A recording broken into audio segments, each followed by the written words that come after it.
Hi, it's John Kelly. In this module, we are going to discuss small audits, and I put that in quotes, and we'll see why in a second. And as always, we want to be efficient and effective, follow professional standards, and document what we have done properly. Now, the reason I put it in quotes is because I've always felt that small audits are the same as any other audit. The standards are the same for every audit. They're no particularly different for small audits, though there are tips throughout the standards on smaller audits, and these are very helpful, and you should always pay attention to those. But the reason that small audits are simpler, often simpler, is because they're less complex, and because they're less complex, risk of material misstatement is often lower for all assertions, and we can do, therefore, not very much work on assertions. And I've often been asked, can you please develop an audit program for me for a small audit?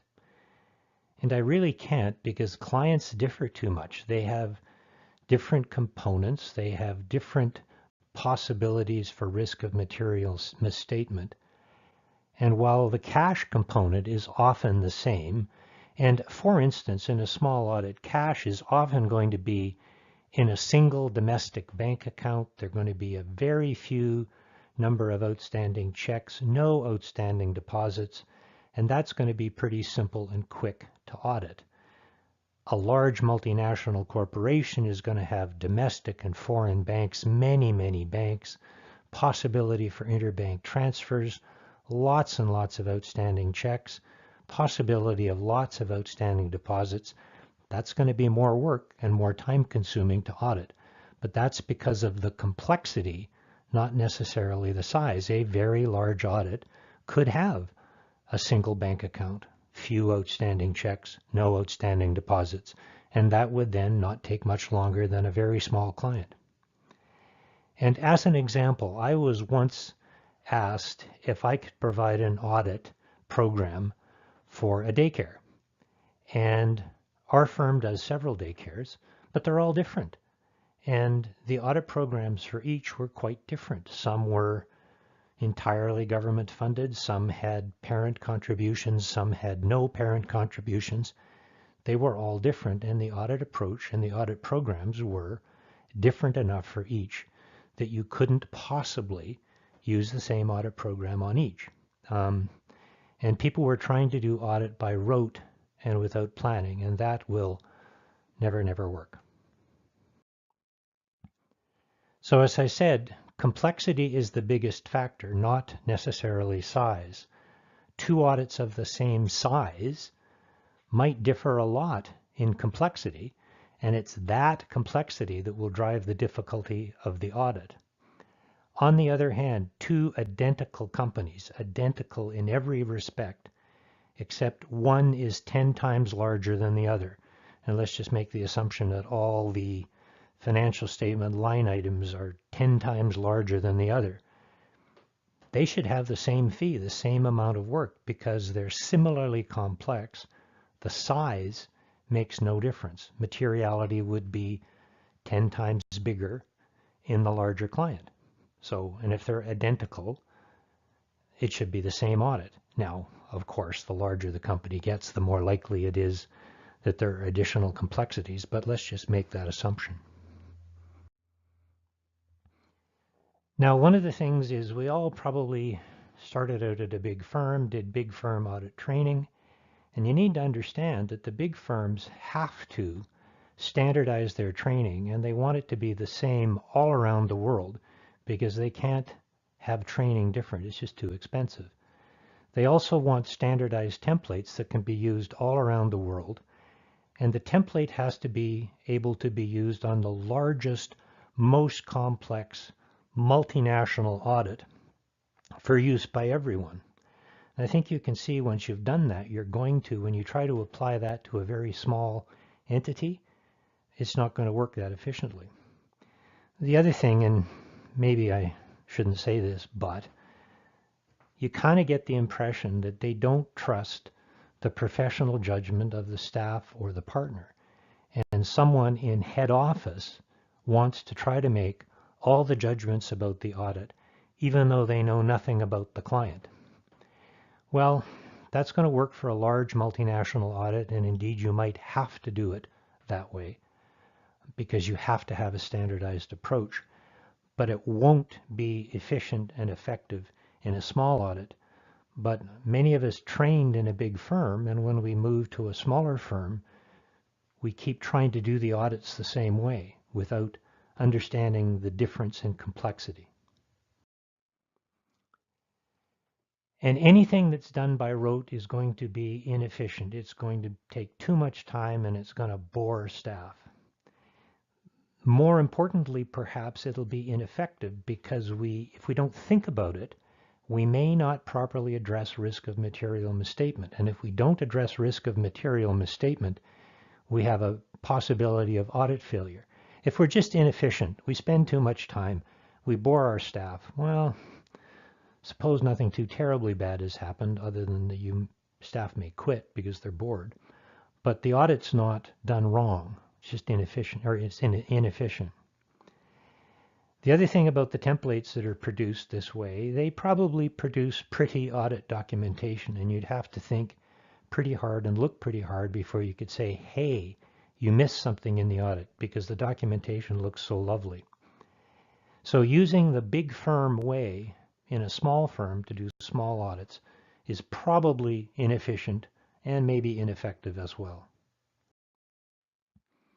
Now, my terminology, I distinguish between a template which covers absolutely every eventuality, every possible risk of material misstatement, every possible complexity, and that's going to be long and inefficient and perhaps ineffective.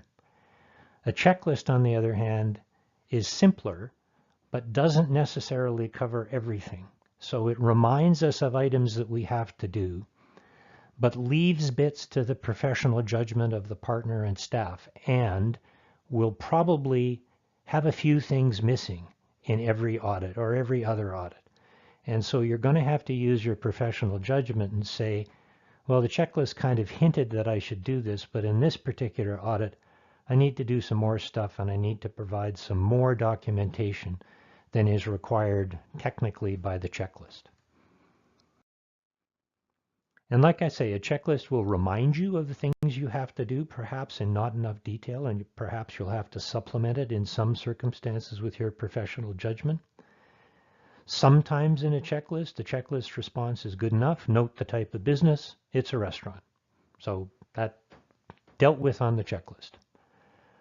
Neither a checklist nor a template can have professional judgment and make decisions. And I think we have to decide that our partners and our staff have sufficient professional judgment together between them to make such decisions.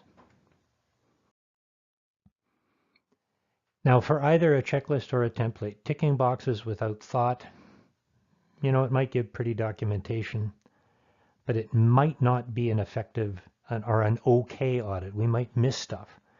And just ticking off the boxes and filling in the forms is boring and inefficient.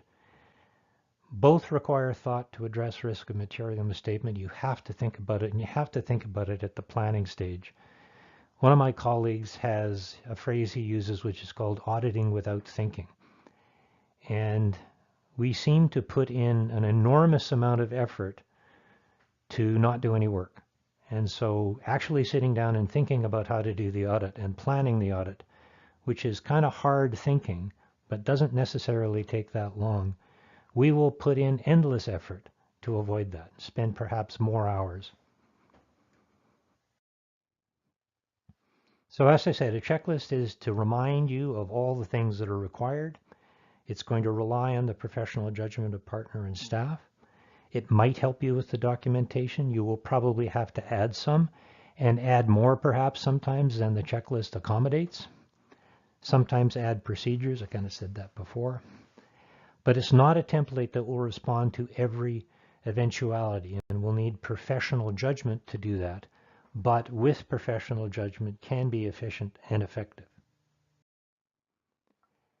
The other thing I see people doing is starting from the bottom up. And they go, well, there could be fake employees. We should test for that. And there could be fake expenses. We should test for that. Let's do an analytical test of detail, which if you think about it, won't work. Or let's redo the accounting, but that's not going to be that effective. So if we're constantly saying, particularly at the review stage, well, what about this and what about that? A colleague of mine just today told me a story of how partner sent him out to do an audit, said nothing much going on, came back to review, and the partner said, well, did we count the inventory at the third-party site? This year they've got more inventory out at a third-party site. Did we record that and count it?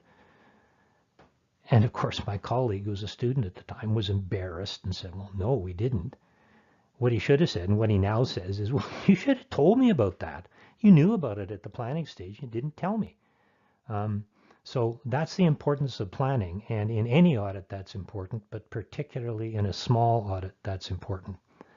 So we have to plan, assess risk of material misstatement, and test in response. And that's in every audit. Also in every audit, it's important that we do risk assessment procedures. Inquiry, observation, inspection. Don't have to do every single one in standards. There are many, many suggested. We have to do the ones we think are necessary.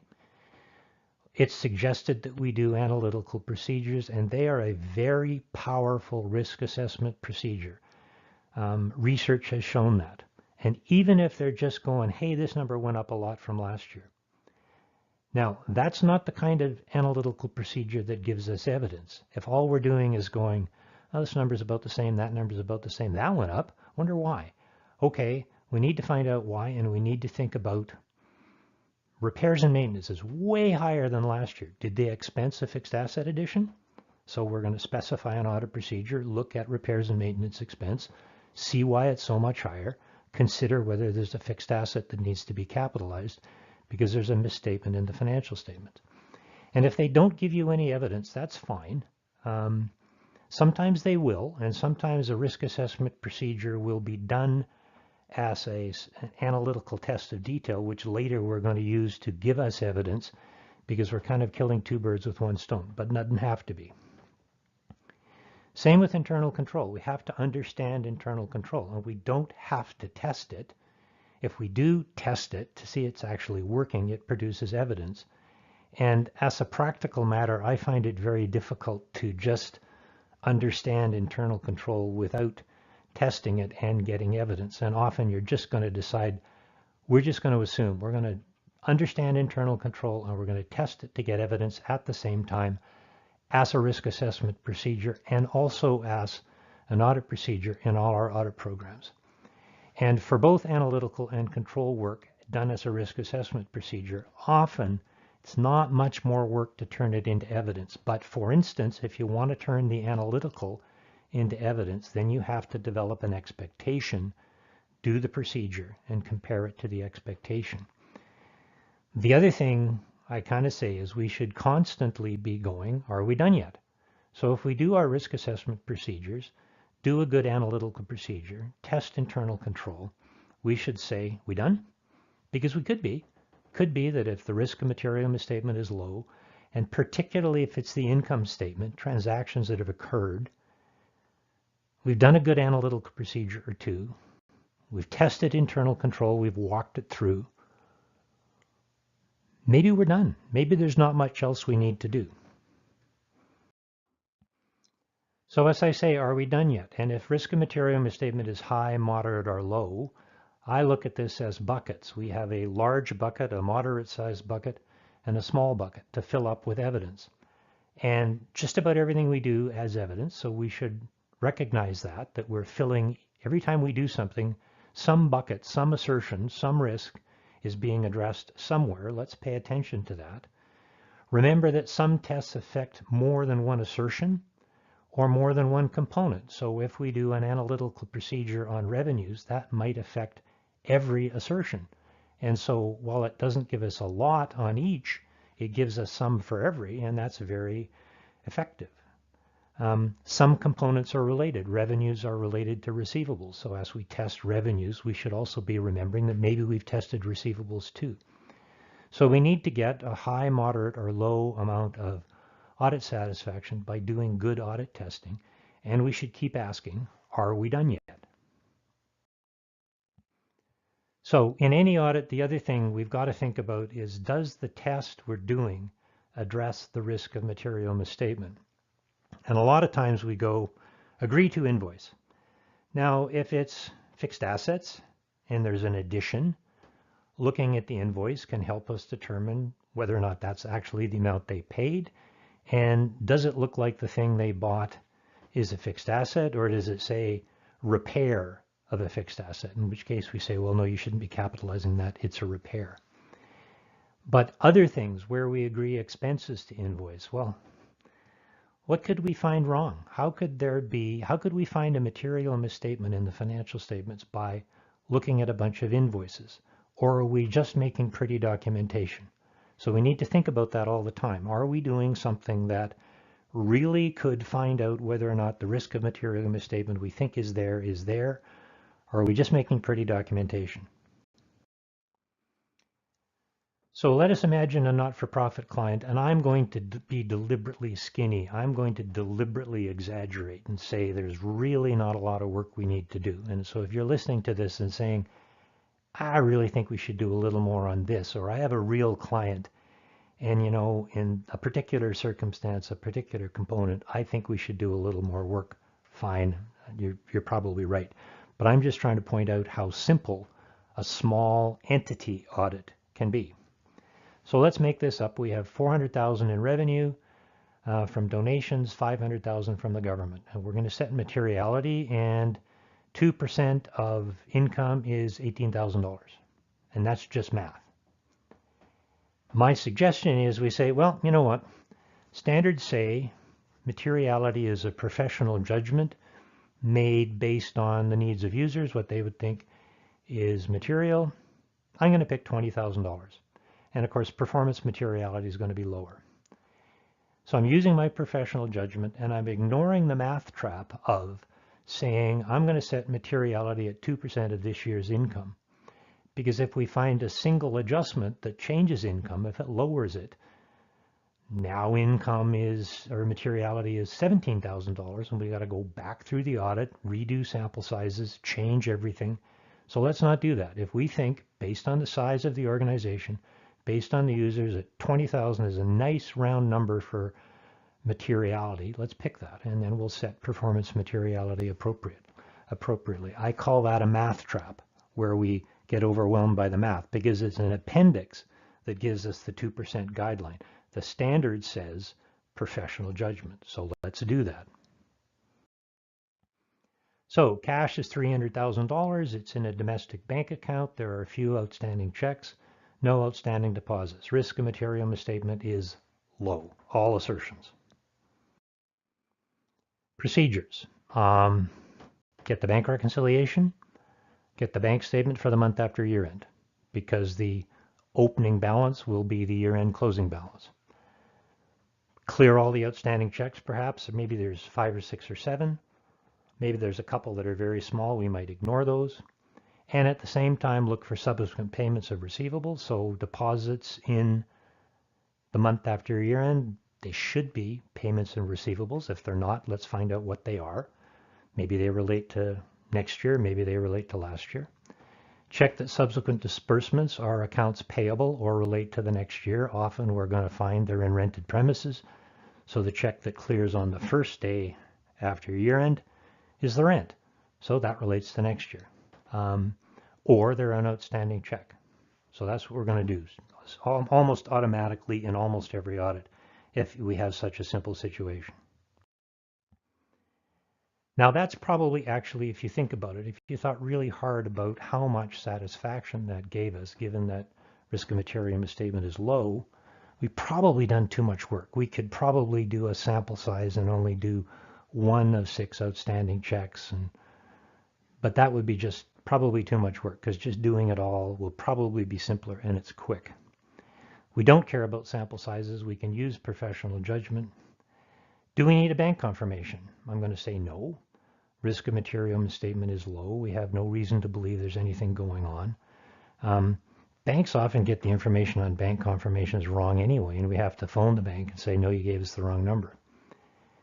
Now, what happens if we haven't decided this at the planning stage, at the review stage? The reviewer is going to say, but, why didn't we get a bank confirmation? We always get a bank confirmation. Why didn't we get one? Decide that when planning, not when reviewing, because you'll embarrass your staff and you'll delay the completion of the audit. Revenues and receivables. Let's look at this together. So receivables are $40,000, $30,000 is the balance of the government grant. Risk and material misstatement, low. Now, receivables, hopefully the work on the bank covers off the $10,000 in other than the government grant receivable. If it doesn't, we're going to have to do some more work, but hopefully it does. We're going to see payments coming in the month or maybe the second month after year end. We might go look at that. The government grant, hopefully we can agree that to support or find it coming in the month after year end. We should know enough about the client to know, well, okay, they get 12 monthly payments, but they're all delayed a month. So on the 31st of the month, including the 31st of the month following year end, they get a payment. And the last one is after year end. So we should know that, and we hopefully can find it on the bank statement. The government grant. What I would normally do is hope that there's a letter signed by a senior government official from sometime before the year began saying, congratulations, you've been awarded a grant of this much money, and it will be paid to you in monthly payments on the following basis. So do we need a confirmation? Again, I'm going to say no. We decided risk of material misstatement was low. The other thing is the confirmation, and I'm probably going to get it wrong, will be signed by a clerk, not someone that really knows what's going on.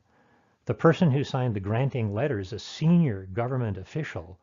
I like their letter more than a clerk. And also confirmations. If you send out a confirmation of something like this, it takes forever and it comes back wrong and you have to redo it. And so it's much more efficient if you can hope to find the initial grant letter.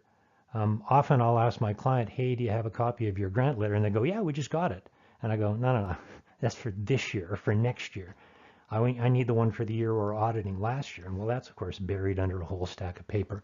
And they eventually find it. And I go, good, I've agreed the government grant. So revenue from donations. Now let's make the assumption we know that they have a good system for receiving money and issuing tax receipts, which the donor expects. And I've got to say, all my not-for-profit clients that issue donation receipts, man, they have excellent systems for doing that because they just know they have a tremendous obligation to their donors to do that and not to lose money. So their systems tend to be far better than even I would expect. My favorite question is, I ask, do you ever get a complaint from donors saying they didn't get a tax receipt? And normally the only answer I get is, well, yeah, somebody wrote a non-personalized check, mailed it in an envelope with no return address. So we took the check and cashed it, but we had absolutely no idea who it was from. And someone phones up and says, well, I never got my tax receipt. And we say, well, can you send us a copy of the check? And they send the copy of the check, and now they identify who they are. And we go, well, we took your money, but we didn't give you a tax receipt because we didn't know who you were.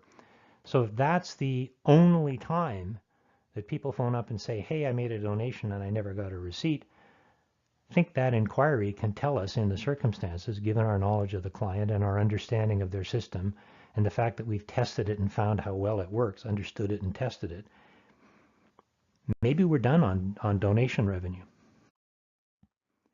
And remember, donation revenue are dead transactions. The cash was received a long time ago, deposited, and the receipts were issued.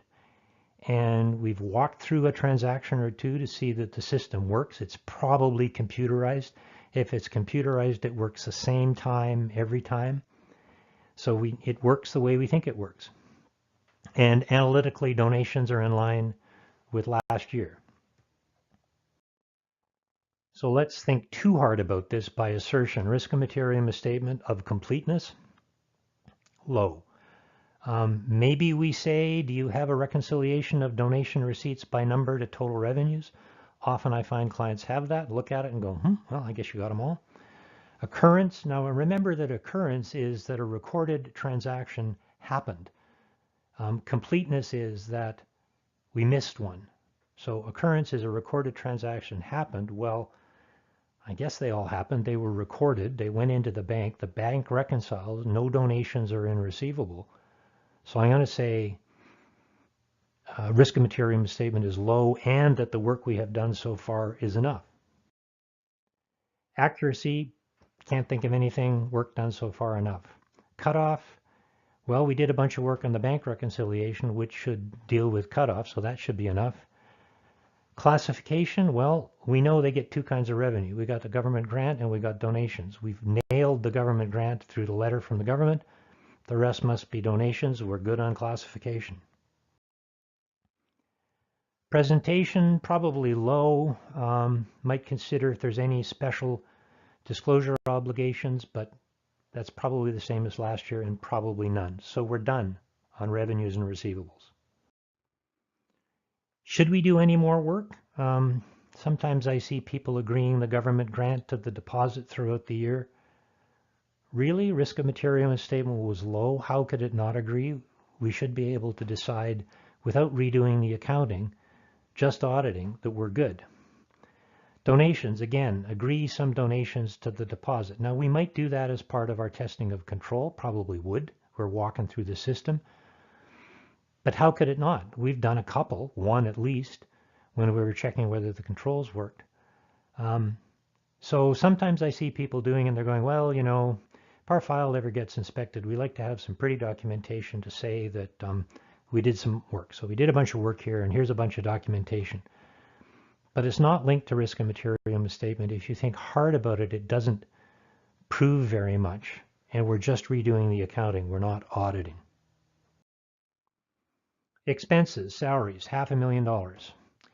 From reading the minutes, we know there are 8 staff making around $60,000 each, which includes benefits, and that the raises were approved by the board. And if we're asking our "are we done yet" question, maybe we're done right there. And we have compared the annual reporting to the government of salaries, and we've compared that to the records, and it reconciles and agrees. And we've done some scanning, and we see that the deductions, tax and pension deductions and things like that are reasonable, and they use a payroll service. Are we done yet?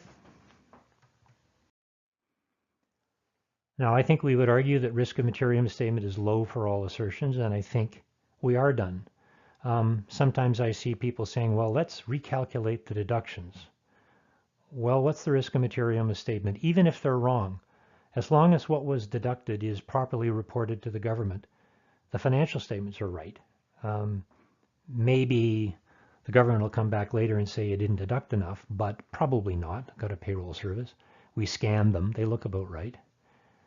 Recalculate wages, look up somebody's salary, divide it by 12 or 24, agree it to the books. What risk of material misstatement are we addressing? We didn't identify anything. Agree to the minutes? Well, we already did that analytically. Do we need to do it in greater detail? Risk of material misstatements low? Probably not. And again, I see people redoing the accounting for the purpose of pretty documentation. Let's not do that in any audit. Other expenses, $375,000. They are dead transactions. The chief executive officer and a board member signs all checks. We know that, and let's have tested that. Maybe we did a couple of months. Maybe we looked at that in January when we were looking at all the checks, and we checked to see that, yep, all the checks are signed by 2 people, and one of them's a board member. So they're all authorized. The CFO is responsible to be on budget and review expenses. We conclude that risk of material misstatement is low. Are we done? Maybe. Certainly we should check that 2 signatures are on all checks, and that's a good control. Maybe we talk to the CFO and say, how are we doing on budgets? Do expenses ever get allocated to the wrong place? Do people ever come back and say, hey, you put this in this budget, you put it in my budget, and it shouldn't be there, it should be in this other person's budget? That's a good test. Analytically, we compare all expenses to last year and investigate any changes over 10% or more than materiality. Well, that's nice math. But do we have an expectation? Unless we've established that budget provides an expectation, client's just going to say, well, advertising up by 25,000 bucks. Why is that? Well, we spent more on advertising. And you're going to go, oh, let me document. Advertising is up because we spent more on advertising. That really isn't much of an audit test. And we're just making pretty documentation. And we're going to, I don't know, select a sample of 20 expenses and agree them to the check that was signed by two people. Well, we already know that all the checks were signed by two people, so all we're doing there is, again, more pretty documentation, unless we've got a reason driven in risk of material misstatement. The building and depreciation. They've got a $600,000 building. They've owned it for a bunch of years. Other assets aren't material, and there are no material additions. Amortization is 25,000 bucks, roughly the same as last year. Are we done yet? Yes. Analytical procedures are strong here. Expectation is strong. We've scanned the GL. There are no material additions. We've looked at repairs and maintenance, perhaps, and we found that repairs and maintenance is $5,000 last year and $5,000 this year, so can't be a material addition hiding in repairs and maintenance. We're done. Risk of material misstatement was low. There's a $200,000 mortgage. It relates to the building, and we look at the GL, and there are 12 payments in the GL. And we have an amortization in the file. It was generated when they got the mortgage, and we find that the balance is exactly as expected by the amortization table. And we look at interest, and analytically, it's exactly what we expect. Maybe the mortgage is on the bank statement. Maybe it's with the bank, the people we do our banking with. Maybe it's with someone else. Do we send out a confirmation? I don't think so. Risk of material misstatement is low, and the confirmation comes back late and wrong, so it's just going to cause us trouble. And it's not required by risk of material misstatement, so no. Maybe we can find a year-end statement or a statement at some time during the year from a lender to take a look at and see if it kind of corresponds to the amortization table.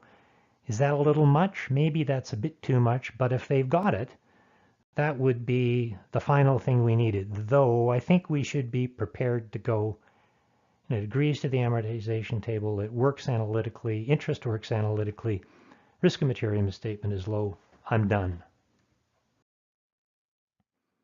Now another comment about computers. Computers do things the same all the time.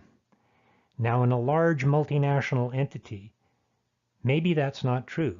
Maybe you need to worry about changes to computer systems because there are probably lots. I have a friend whose job, he worked at a very large company. He programmed the operating system of the computer. If you're programming the operating system, that has the potential for causing misstatements of a grand scale. So large company, large computer changes, need to pay attention to it. Small entity, on the other hand, they're probably using the same accounting package they've been using for the last 5 years. They have no opportunity to change it. Why would we test transactions that the computer did to make sure it did it 5 times in a row the same way? Because we should know, if there have been no changes to the program, that it keeps doing it the same way every time. So I've exaggerated this a bit, but be sure you do good risk assessment procedures. Be sure you do analytical procedures as part of planning. In this particular client, probably it will be difficult to find an expectation. Well, we found it for the mortgage and we found it for depreciation. But for expenses, probably not, unless we can use budget somehow and we can do some procedures to see that people are comparing their expenses to budget regularly and that therefore the budget is a good predictive tool. But we need something to make us believe that the budget works. Otherwise, substantive analytical procedures won't work, though analytical procedures as a risk assessment procedure, compare this year to last year.